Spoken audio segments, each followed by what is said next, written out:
You should be grateful a man like him even lets someone your size breathe the same air."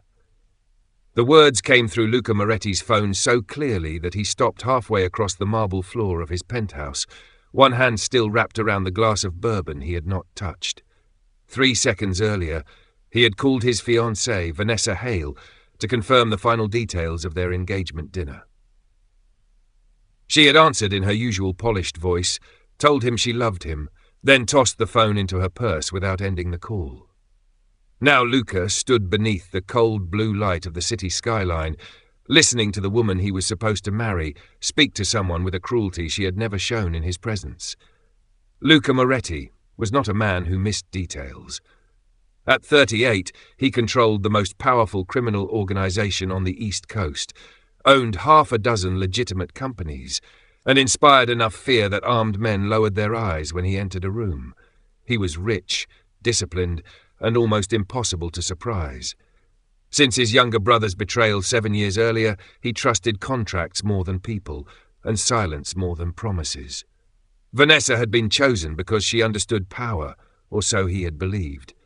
Then another voice reached him through the open line, soft but steady. "I'm not asking for anything, Miss Hale. I only came to return the bracelet I found in your bedroom." Luca moved closer to the phone. The voice belonged to Clara Bennett, the new maid at his family estate in Connecticut, a full-figured woman with warm brown eyes and dark curls she always pinned at the back of her neck. He had noticed her only twice. The first time, she had carried a tray through a room filled with men twice her size and never flinched when one of them dropped a gun on the table. The second time, she had quietly covered his elderly mother with a blanket after everyone else had left the library. Clara was 31, worked 2 jobs, and sent most of her paycheck to help her younger sister through nursing school. The house staff whispered that her former fiancé had left her weeks before the wedding, telling her she was too much woman for any man to want. She never repeated the insult, but Luca had seen how she stepped aside whenever cameras appeared, how she folded her arms across her body as if apologizing for taking up space. Still, she remained kind. She remembered his mother's medicine, fed the stray cat behind the kitchen, and once stood between a frightened teenage dishwasher and an angry chef without raising her voice. Vanessa laughed through the phone. "You found it, or you stole it and changed your mind?" "I found it under the vanity," Clara replied. "You can check the security cameras. Women like you always think kindness will make powerful people notice you." Vanessa's heels clicked across the bedroom floor. "Let me save you the embarrassment. Luca will never look at you. Men like him marry women who belong beside them." Luca's jaw tightened. Across the penthouse, his security chief, Adrian, noticed the change in his expression, but said nothing. Luca lifted one finger, ordering silence. On the call, Clara took a slow breath. "I know Mr. Moretti is engaged. I have never behaved disrespectfully toward either of you." "Respectfully?" Vanessa said. "You stared at him during dinner. I was watching the waiter behind him." The room seemed to narrow around Luca. Clara's voice had changed. The softness was still there, but now it carried urgency. He slipped something into Mr. Moretti's drink. Luca looked down at the untouched bourbon in his hand. Vanessa went silent for half a second. Then she spoke carefully. "You're confused." "No, ma'am. I saw the powder." I switched the glasses before Mr. Moretti could drink. Luca's gaze sharpened. At the engagement tasting that afternoon, Vanessa had insisted on choosing the wine herself. 10 minutes later, one of Luca's guards had collapsed after accidentally taking the wrong glass. The hospital had blamed an allergic reaction. Luca had accepted that answer because Vanessa had cried in his arms. Now Clara continued, unaware he was hearing every word. "I kept the napkin the waiter used. There was powder on it. I was going to give it to security tonight." A drawer slammed. "Give it to me," Vanessa ordered. "No." It was the first time Luca heard steel in Clara's voice. "It belongs to Mr. Moretti." Vanessa's tone dropped into something cold. "Listen carefully. You will hand me that napkin. Pack your things and leave before sunrise. If you tell Luca anything, I will make sure every hotel and private home within 50 miles knows you are a thief. No one will hire you again." Clara did not answer, but Luca heard the faint tremor in her breathing. He imagined her standing alone in the upstairs bedroom, cornered by a woman with money, influence, and no idea that the most dangerous man in New York was listening. Then Vanessa said the one thing that made Luca set down his glass. And when he marries me tomorrow, the last person who can prove what happened at that dinner will be gone. Luca turned to Adrian. His voice was quiet, which made every guard in the room straighten. "Bring the car." Adrian glanced at the phone. "Where are we going?" Luca picked up his coat and headed for the private elevator. "Connecticut." On the open call, Clara suddenly gasped. There was a struggle, a sharp crash, then silence. Luca pressed the phone to his ear. "Clara?" He had never called her by her first name before. No one answered. Then a man's voice, low and unfamiliar, came through Vanessa's phone. "We found the napkin." The elevator doors opened. Luca stepped inside, his face calm, his eyes lethal. But before the doors closed, he heard Clara whisper one final sentence from somewhere across the room. "Mr. Moretti, don't come here. She knows who betrayed your brother." The line went dead before Luca could answer. By the time his armoured SUV tore through the rain-slick streets toward Connecticut, he had already issued 6 orders, frozen Vanessa's access to every Moretti property, pulled the estate's security footage, and ordered Adrian to identify the unfamiliar man on the call. Luca sat in the back seat beneath the dim amber light, his expression unreadable, but his hand remained clenched around the phone. Clara had warned him not to come, even while someone was threatening her. That mattered more than he wanted it to. "The estate cameras went offline 12 minutes ago," Adrian said from the front seat. "Internal shutdown. Someone used a master code. Only 4 people have that code." Luca looked through the rain at the dark highway. "My mother, you, me, and Vanessa." Adrian hesitated. "The guard who collapsed at the tasting is missing from the hospital." Luca's eyes hardened. The betrayal was no longer a suspicion. It was inside his house. 38 minutes later, the SUV reached the Moretti estate, a stone mansion hidden behind iron gates and 40 acres of forest. Every exterior light was off. The front gate stood open and 2 guards lay unconscious inside the security booth. Luca stepped into the rain before the vehicle fully stopped. "No gunfire unless I order it," he said. "Clara is inside." Adrian glanced at him, surprised by the way Luca used her name, but followed without comment.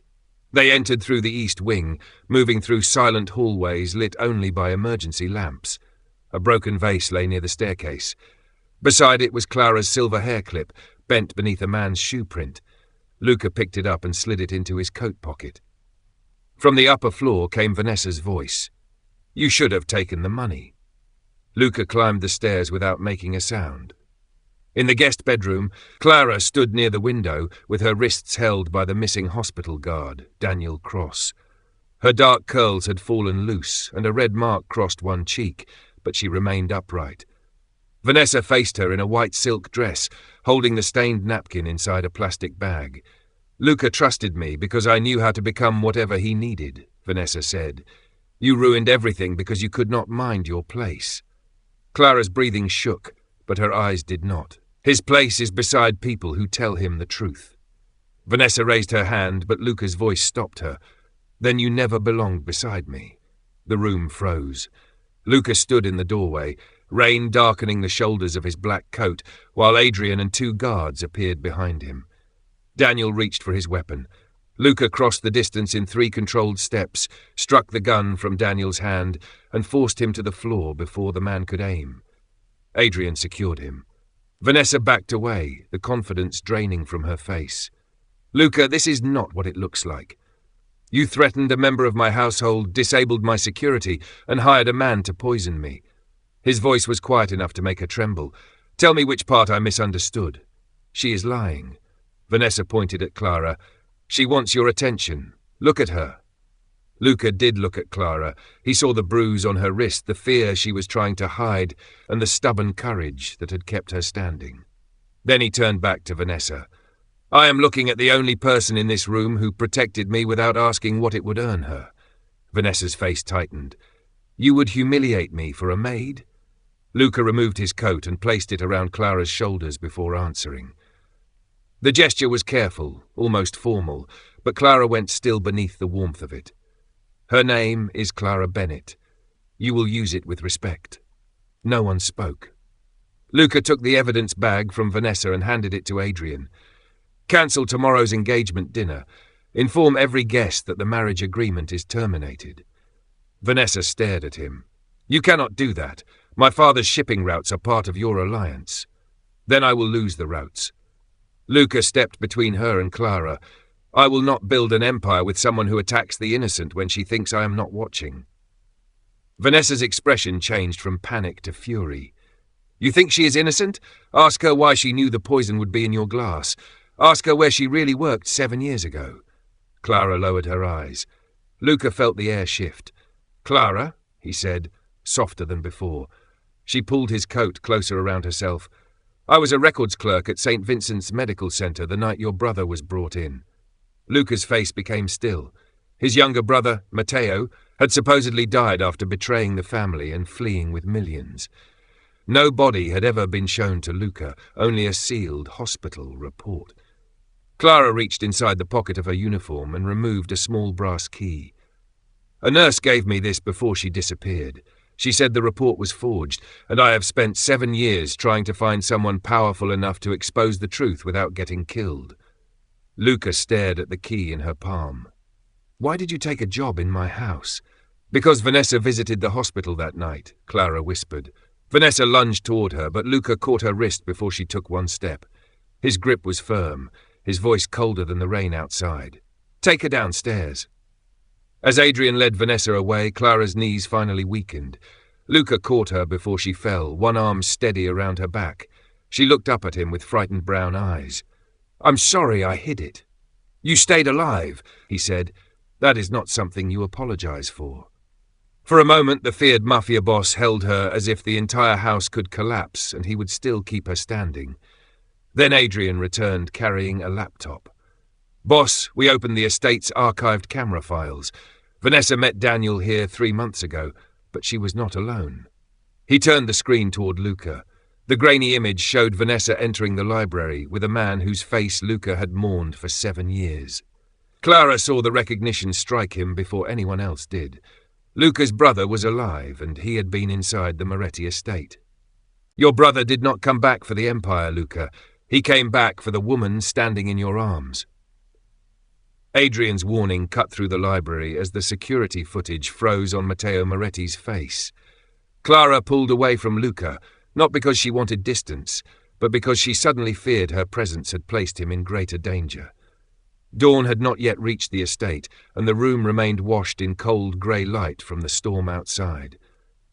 Luca stood close enough to shield her, his black shirt damp from the rain, his expression controlled, even as the image of the brother he had buried 7 years ago burned across the screen.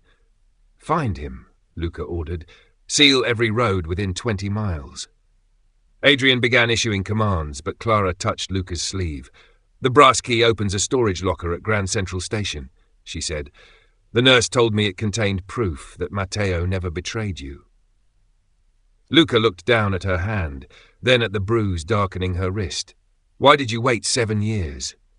Clara's face tightened with shame she did not deserve. "Because everyone connected to that hospital vanished.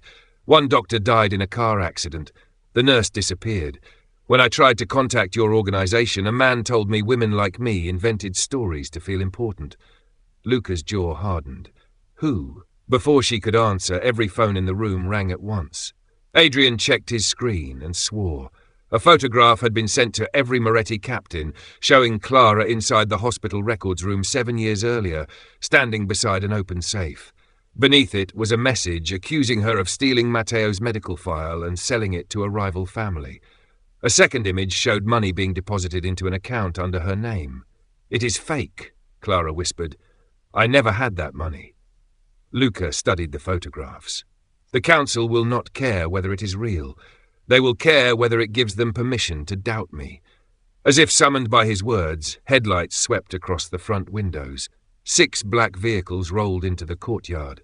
The Moretti family council had arrived without invitation. Luca's uncle, Salvatore, entered first, followed by armed captains in dark coats. He was 60, silver-haired, and had spent decades teaching Luca that weakness was more dangerous than any bullet. His eyes moved from Vanessa being guarded near the staircase to Clara wearing Luca's coat. Tell me this is not what it appears to be, Salvatore said. That depends on what you believe you see, Luca replied. I see my nephew risking an alliance for a maid accused of helping destroy his brother. Clara flinched, but Luca stepped closer to her. Her name is Clara Bennett. Salvatore tossed a folder onto the table. Inside were bank statements, hospital access records, and a signed confession bearing Clara's name. The council votes at noon. Hand her over, restore the Hale alliance, and we will treat tonight as a private mistake. And if I refuse, your captains will remove you before you sacrifice the family for a woman you met 3 months ago. The room became silent. Clara looked at the armed men surrounding them and understood the trap. Matteo and Vanessa had not only framed her. They had timed the accusation to force Luca to choose between his empire and her safety. She slowly removed Luca's coat from her shoulders. I will go with them, she said. Luca turned toward her. No. You cannot lose everything because I brought an old secret into your home. You did not bring this danger here. It was waiting for me. His voice lowered, meant only for her. And you are not protecting me by walking into the hands of the people who framed you. Salvatore signaled 2 guards forward. Luca moved in front of Clara before either man took a second step. He did not draw a weapon. He did not need to. Touch her, he said, and you declare yourself my enemy. Several captains exchanged uneasy glances. Salvatore stared at him. You would start a war over her? Luca glanced back at Clara, seeing the exhaustion in her eyes and the way she tried to make herself smaller while an entire room decided whether she deserved protection. No, he said. The war started when someone decided she was disposable. Clara's breath caught. For the first time in years, someone had defended her before asking her to prove she was worth defending. But the moment shattered when Adrian received a call from Grand Central Security. His face changed as he listened. The locker has been opened, he said, 20 minutes ago. Clara stepped toward him. By whom? Adrian turned the laptop around. A station camera showed Matteo removing a metal case from the locker. Beside him stood the same nurse who had given Clara the key 7 years earlier. She was alive. Worse, she was smiling. They used me, Clara said, her voice breaking. The key was never proof. It was a way to make me lead them back to it. Luca reached for her, but the mansion's speakers suddenly crackled to life. Matteo's voice filled every hallway. Hello, brother. By noon, your council will know the truth about Clara Bennett. The screen changed to a live video feed. Matteo stood in an abandoned warehouse beside the missing hospital guard, holding the metal case in one hand. Behind him, Clara's younger sister was tied to a chair. Clara went pale. Emily, Matteo smiled into the camera. Bring Clara to Pier 17 before 11, or her sister dies. Bring your army, and the contents of this case go to the federal authorities along with evidence that Clara poisoned you. Luca looked at the clock. They had less than 3 hours. Clara wiped the tears from her face and stood straighter. I am going. Luca took her hand in front of the entire council. Then we go together. Salvatore blocked the doorway. If you leave now, the council will vote without you. Luca did not release Clara's hand. Then let them vote. He walked past his captains, choosing the wounded woman beside him over the throne behind him. But as they reached the front doors, Vanessa began laughing. You still do not understand, she called after them. Matteo is not the one who ordered the poison. Luca stopped. Vanessa's smile widened. The person who wants you dead is already holding Clara's hand. Then let go of my hand, Clara whispered, her eyes fixed on Vanessa. Luca did not move. The front hall of the Moretti estate glowed beneath pale chandelier light, while armed captains watched for the smallest sign of doubt. Vanessa stood between 2 guards near the staircase, smiling as though she had finally found the blade sharp enough to cut Clara out of Luca's protection. She knew which glass was poisoned, Vanessa said. She had access to the dining room, the hospital records, and your home. How many coincidences do you need? Clara tried to pull away, but Luca tightened his fingers around hers without hurting her. A liar would have left me to drink it, he said. She switched the glasses. Because Daniel was never supposed to take the other one, Vanessa replied. The plan failed, and now she is pretending to save you. The accusation moved through the room like smoke. Several captains lowered their voices. Clara felt every stare settle on her body, her uniform and the expensive coat hanging from her shoulders, as if those things alone proved she did not belong there. She had spent years learning how to survive rooms that judged her before she spoke, but this time her younger sister's life depended on what they believed. "Search me," Clara said, lifting her chin. "Search my room, my bank records, everything, but do it after we save Emily." Luca looked at the clock. 2 hours and 31 minutes remained before Matteo's deadline. "Adrian, prepare 2 vehicles," he ordered. Salvatore stepped forward. "You cannot take an accused traitor to a hostage exchange." "I am not asking permission." Luca turned toward Clara, lowering his voice. "You stay beside me. You do not leave my sight." It was not a command meant to control her. It was a promise that no one would isolate her again. As Adrian moved toward the security office, Clara noticed Salvatore adjusting the silver cufflink on his left wrist. A black serpent curled around a small red stone. Her breath stopped. 7 years earlier, when she had tried to deliver Matteo's forged hospital report, the man who dismissed her had worn that same cufflink. She remembered his voice from behind the frosted glass office door. "Women like you create stories because no one notices you otherwise." Clara stared at Salvatore. "It was you." Luca followed her gaze. "What was him?" "He was the man I contacted after the hospital." Salvatore's expression barely changed, but his hand slipped away from the cufflink. "She is frightened and confused." "No," Clara said, stepping out from behind Luca. Her voice trembled, yet she did not retreat. "You told me Matteo's death was family business. 2 days later, someone broke into my apartment and took every copy of the medical records." Luca's face went cold. "You told me no one contacted us." Salvatore looked toward the council members. "You are trusting a maid's memory over your own blood." "Her name is Clara Bennett," Luca said, "and her memory just gave you a reason to lie." Adrian returned, carrying a tablet. "Boss, I traced the account created in Clara's name. The authorization came from a Moretti holding company." He turned the screen toward Luca. Salvatore controlled it. The room erupted in angry whispers. Salvatore reached inside his coat, but Luca caught his wrist before he could draw anything. 2 guards moved to restrain him. Salvatore did not struggle. Instead, he laughed. "You think this proves she is innocent? Ask her what happened the night you were shot outside St. Vincent's." Luca looked at Clara. She went pale. "You were there?" "I did not know it was you," she said. "You were admitted under another name. The hospital needed blood and your type was rare." Luca remembered fragments from that night 8 years earlier, before Matteo vanished. A fluorescent ceiling, a woman's hand holding his while doctors prepared him for surgery, a soft voice telling him to keep breathing because someone was waiting for him to survive. He had never seen her face.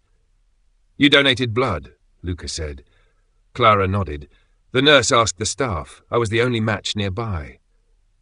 Salvatore's smile disappeared as Luca stepped closer to Clara. "You saved my life before you ever knew my name. Anyone would have done it." "No," Luca said quietly, "they did not." For one brief moment, the cold mansion seemed to fall away. Clara's eyes filled, not because he had called her brave, but because he looked at her as though every cruel thing she had been told had finally lost its power. Then her phone rang. Matteo's face appeared on the screen. Behind him, Emily remained tied to the chair at Pier 17. "You found our uncle's secret," Matteo said. "Good. Now bring him with you. He is the real price of your sister's life." Salvatore suddenly drove his shoulder into a guard and broke free. He seized Vanessa, pressed a weapon against her side, and backed toward the open doors. "No one goes to the pier," he said. "Matteo wants the case exposed because it proves I built Luca's empire by turning both brothers against each other." Luca moved in front of Clara. "Release her." Salvatore smiled. "Still protecting the maid? She is the only witness who can connect me to the hospital." His weapon shifted from Vanessa toward Clara. Luca reached for his own, but Clara saw Salvatore's finger tighten first. She grabbed Luca's arm and pulled him sideways as the gunshot shattered the chandelier. Glass rained across the marble. Luca caught Clara against his chest, then looked down and saw red spreading across the sleeve of his coat, where her hand clutched his shoulder. Clara had stepped between him and the bullet. "Do not close your eyes, Clara." Luca's voice was the only steady thing in the shattered entrance hall as he pressed his hand over the wound near her upper arm. The bullet had passed through without striking bone, but blood stained the sleeve of his coat around her shoulders. Clara looked up at him, pale yet conscious. "Emily is still at the pier. And you were just shot. Then stop wasting time arguing with me." For 1 second, the feared Mafia Boss stared at the woman in his arms as if he could not decide whether to be furious or amazed. Then he lifted her carefully and carried her into the estate's medical room, while Adrian's men searched the grounds for Salvatore and Vanessa. The family doctor cleaned and bandaged Clara's wound in less than 15 minutes. Luca remained beside the table, one hand resting near hers but never touching without permission. "You are not going to Pier 17, he said. Clara sat upright despite the pain. "Matteo wants me there, and my sister may die if I stay behind. I will bring Emily home. You do not even know why he needs me." Her eyes held his. "I recognized Salvatore when no one else did. I found the poisoned glass. I kept the key alive for 7 years. Please do not protect me by making me powerless." The words stopped him. Luca had spent his life protecting people by controlling every door, every weapon, and every decision. But Clara was not asking him to save her from the danger. She was asking him to trust her inside it. He took a black bullet-resistant coat from the cabinet and held it open. "Then you stay beside me." Clara slipped her uninjured arm into it. "I already told you I would." At 10:23, Luca's convoy reached Pier 17 beneath a sky turning silver with morning. Rusted warehouses lined the East River, and cold wind moved through broken loading cranes. Matteo stood inside the largest building with Emily tied to a chair at the center of the concrete floor. Daniel Cross guarded her while 4 armed men watched the entrances. Salvatore was already there, holding Vanessa at gunpoint near a stack of shipping containers. The metal case from Grand Central rested on a table between them. Matteo looked almost exactly as Luca remembered, except time had carved bitterness into his face. "You chose the maid over the council," Matteo said. "I wanted to see whether you had finally learned something."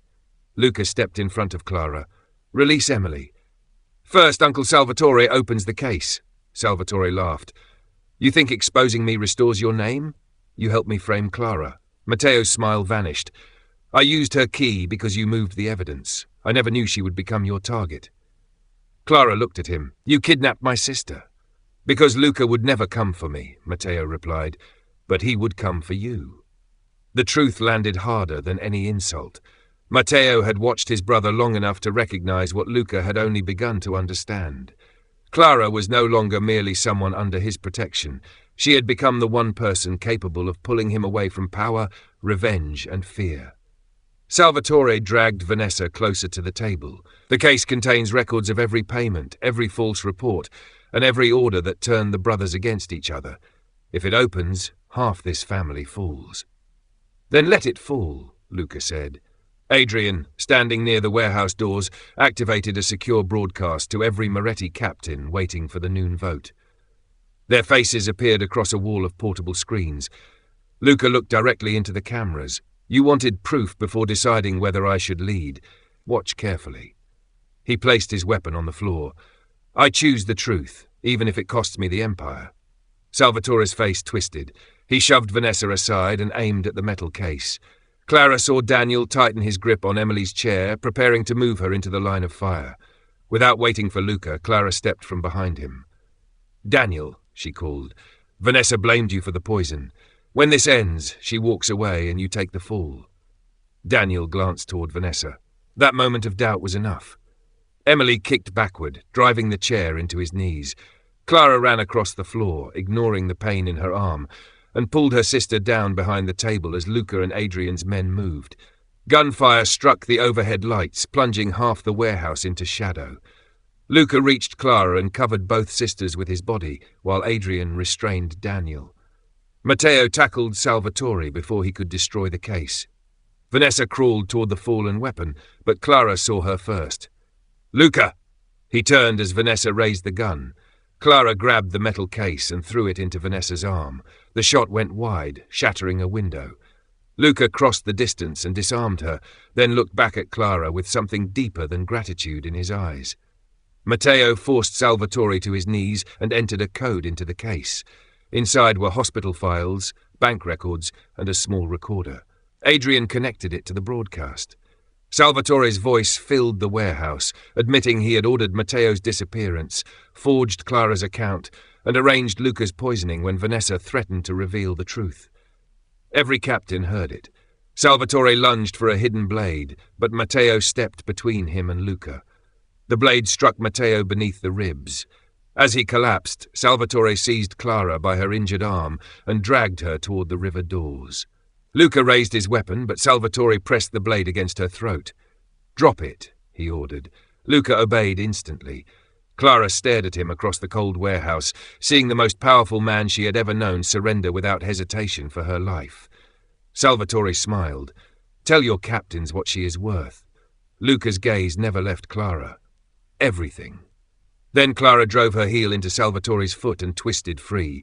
But before Luca could reach her, Salvatore grabbed the gun from the floor and fired. Clara screamed as Luca stepped in front of her, and the Mafia Boss fell into her arms. "Luca, stay with me." Clara caught him before his head struck the concrete, lowering him into her lap as chaos erupted across Pier 17. Blood spread beneath his jacket, but when she pressed shaking fingers against the wound, she realized the bullet had entered high near his shoulder, missing his heart. Luca's eyes opened, dark and focused despite the pain. "Are you hurt?" he asked. Clara stared at him in disbelief. "You were shot protecting me, and you are asking about my arm. Answer me." "I'm safe." Only then did his body loosen beneath her hands. Adrian's men surrounded Salvatore before he could fire again. Matteo, pale from his own wound, hooked one leg around their uncle's ankle and dragged him down. Adrian kicked the weapon away and forced Salvatore onto the floor. Vanessa tried to slip through a side exit, but Emily stepped into her path, still tied to part of the broken chair. "You threatened my sister," Emily said. "You are not leaving." Vanessa turned, only to find 2 Moretti guards behind her.